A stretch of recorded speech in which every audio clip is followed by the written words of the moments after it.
Hello, I'm Anuja Folkar. I'm presenting the topic Database Management System Anomalies in a Relational Data and a course rule. These are the contents which we are covered in this presentation. First one is the anomalies in a relational database, and the second one is the course rules for a relational database system on which the relational database is based. First one is the anomalies in a relational database. First anomaly is the insertion anomaly. The insertion anomaly. An insert anomaly occurs when certain attributes cannot be added to a database record without the presence of other attributes, potentially leading to data inconsistency. Now we are seeing the example for an insertion anomaly. For an instance, in a student course table, if a new course record cannot be added without associating it with the student who is not yet registered, an insert anomaly arises. Now we are seeing the solution for this insertion anomaly. To resolve insert anomalies, normalization techniques can be applied to separate unrelated data into a distinct table, allowing independent insertion of a record. Now, second anomaly is the update anomaly. An update anomaly occurs when a change in a data requires multiple rows to be updated, risking data inconsistency if some rows are not updated. Now the example. For an example, if a student changes their addresses in the student database, every record associated with that student must be updated in a multiple tables, leading to potential discrepancies discrepancies if mistake occurs. Now the third one is the delete anomaly. Definition of a delete anomaly. A delete anomaly happens when the deletion of a record inadvertently removes or loses essential data that should have remained in the database. This is because when we are trying to delete some data in the database, and because of some errors, the other data might be get deleted and it cause an error. The example for this delete anomaly.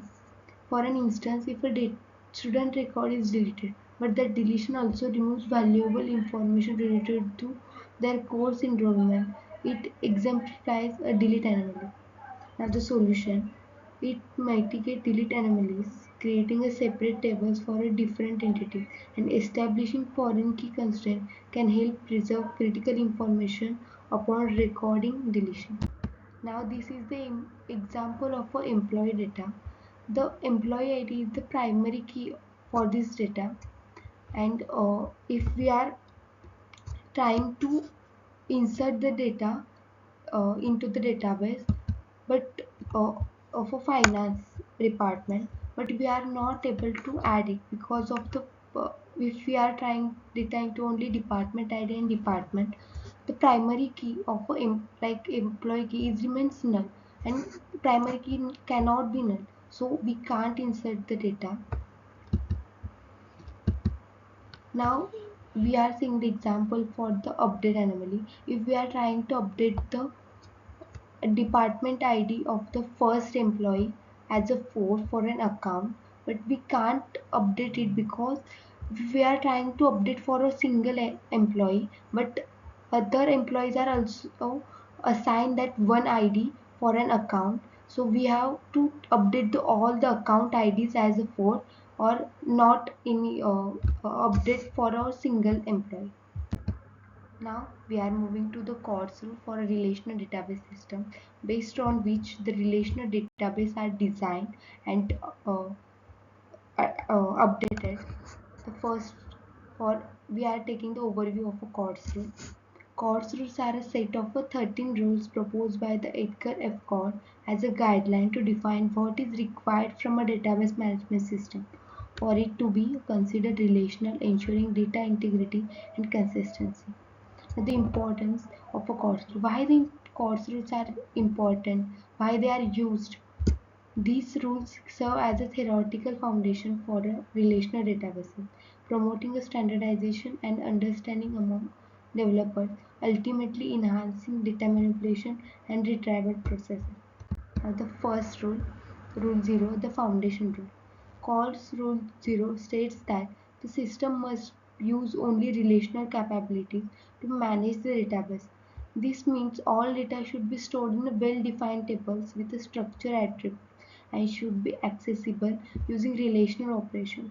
Now we are seeing the example of a patient table. This is the database design in a table format for a patient which contains the patient ID, name, age, disease, and doctor assigned. The data is stored in a structured format in a table and rows, and the rule 0 is also said that all the data will be arranged in a proper format of a table. Now this second rule is the rule 1, the information rule.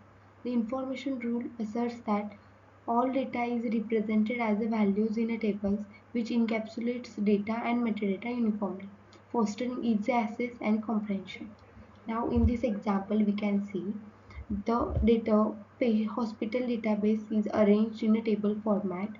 In this, the data can be retrievable easily by using the doctor ID or a name of the doctor. Now, third rule, rule 2, guaranteed access rule.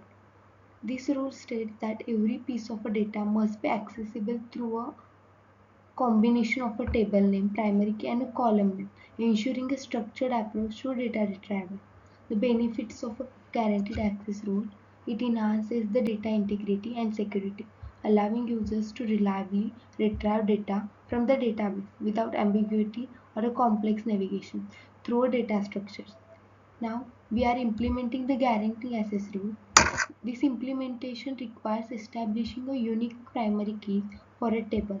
The primary key is a more important key that is helping for retrieving the data from the database, ensuring that each data entry can be independently accessed without redundancy. Now the fourth rule, rule 3, systematic treatment of a null value. This rule establishes that null values should be treated consistently across the database, indicating missing, unknown, and inapplicable information rather than conflicting them with the other data.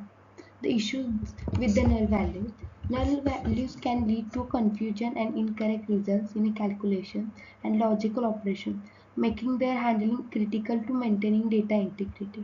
Now, the solution for this handling of a null value. Solutions include us using specific functions to check the nulls and employing default values to avoid unintended consequences in a data processing and analysis. Fifth rule, rule 4, dynamic online catalog based on a relational model. This rule states that the database should contain a catalog that is directly accessible and modifiable using the same relational language as the user data, allowing for a real-time insight. This states that all the logical structure of a database are stored online, that is known as a database dictionary. The advantages of a dynamic online catalog is a dynamic catalog enhances user experience by providing immediate access to metadata, system structure, and facilitating easier database management and navigation. Now the sixth rule, rule 5, comprehensive data sublanguage rule. The rule mandates the existence of a single language that can support data definition, data manipulation, and transaction control, streamlining operations with the database. The significance of a data sublanguage rule: having a comprehensive language simplifies interactions with the database, enabling the developers to manage data using a unified syntax and reducing the learning curve. Now the sixth rule, view updating rule. This rule indicates that any views should be updatable, meaning that the changes made in a view must reflect appropriately in the underlying base table without data inconsistency. This means that if the database is updated physically, that logically, that database also updated by the system also. Now the applications of the view updating rule. Practical applications include user-defined views that allows users to interact with and alter data without needing direct access to the underlying table, enhancing security and usability. Eighth rule, Rule 7, High Level Insert, Update and Delete. This rule asserts that the database must support operations on a multiple rows of a data being inserted, updated or deleted in a single command and promoting operational efficiency. This also includes the multiple high-level operations, and it also includes the binary operations also.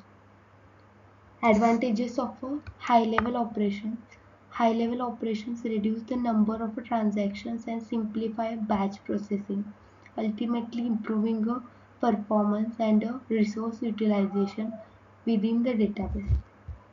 The ninth rule, physical data independence. This rule states that the changes to the physical storage of a data should not require alteration to the application program that access this data, promoting the system flexibility and resilience. Now, the benefits of a physical data independence. Physical data independence allows for a easier maintenance and upgrades to the database system, as the underlying structures can evolve without disrupting user applications or services. Rule 10, Logical data independence.